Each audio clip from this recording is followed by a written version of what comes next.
17 minutes now before 6 o'clock. As more of the country leans green, it's a fair question to ask if the job market is following that direction.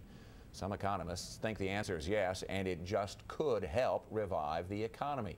Joining me now from the 2010 Good Jobs, Green Jobs National Conference, Scott Paul, who's Executive Director for the Alliance for American Manufacturing. And it's good to have you here, first of all. Great to be with you, Dave. We're going to get to the conference in just a minute, but I want to define our terms a little bit now, if you can, because we've heard an awful lot about green jobs, and I guess we're all supposed to know what it means.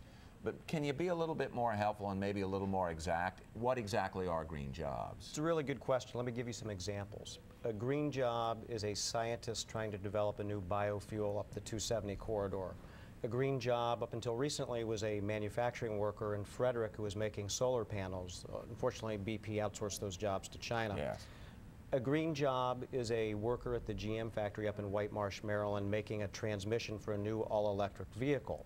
A green job is someone installing insulation in a home, or someone retrofitting windows or buildings to make them more fuel efficient.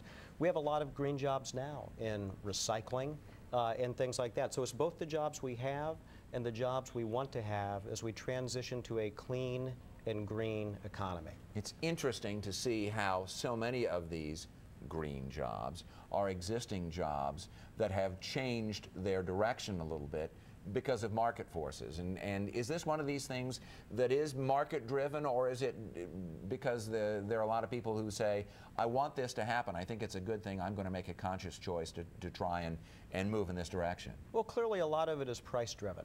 And people respond to incentives. The Cash for Clunkers program demonstrated that perfectly. In every country that's transitioned to a clean energy economy, I'm talking Germany or Spain, for example, you've had a combination of market forces and government incentives that have provided that structure for green jobs.